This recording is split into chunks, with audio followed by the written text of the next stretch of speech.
பசுமை காடல் இந்தி உருவாக்கப்பட்டு இன்று சுற்றுச்சூழல் பொருளாதாரம் மற்றும் தூய்மை மற்றும் போக்குவரத்து சார்ந்த தொழில்களை ஊக்குவிக்க நிதி வழங்கப்பட்டிருக்கு. இந்த தருணத்தில் தமிழ்நாடு நெய்தல் மீட்சி இயக்கத்தோட இணைந்து அளப்பரிய ஆதரவை வழங்கி வரக்கூடிய உலக வங்கிக்கு நன்றியை தெரிவிச்சுக்கிறேன். இப்படிப்பட்ட முக்கியத்துவம் வாய்ந்த இந்த மாநாட்டில் முக்கியமான சில அறிவிப்புகளையும் நான் வெளியிட விரும்புகிறேன்.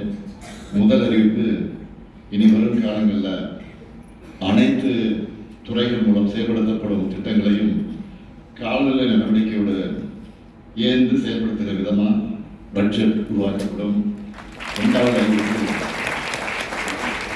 அறிவிப்பு, நமது நாடு பாரிஸ் ஒப்பந்தத்தின் கீழ் கார்பன் உமிழ்வுகளை குறைக்க தேசிய அளவில் தீர்மானிக்கப்பட்ட சில பங்களிப்புகளை ஏற்றுக்கொண்டது போல் நம் மாநிலத்தின் கார்பன் உமிழ்வுகளை குறைக்க 2030க்குள் செயல்படுத்த வேண்டிய மாநில அளவில் தீர்மானிக்கப்பட்ட பங்களிப்பு உருவாக்கப்பட்டு அவற்றை இலக்குகளாக கொண்டு செயல்பட நடவடிக்கைகள் மேற்கொள்ளப்படும்.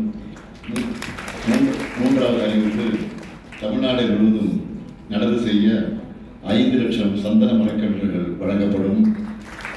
நான்காவது அறிவிப்பு, வரும் காலங்களில் தொழிற்சாலைகளும் அரசு நிறுவனங்களும் இணைந்து பசுமை தொழில்நுட்பங்களில் முதலீடு செஞ்சு உமிழ்வுகளை குறைக்கவும் உள்ளாட்சி அமைப்புகள் காலநிலை நடவடிக்கை முக்கியத்துவம் அளிச்சிட செயல்படவும் இளைஞர்கள் காலநிலை தலைவர்களாகவும் தூதுவர்களாக உருவெடுக்கவும் தொடர்ச்சியான நடவடிக்கை எடுக்கப்படும்.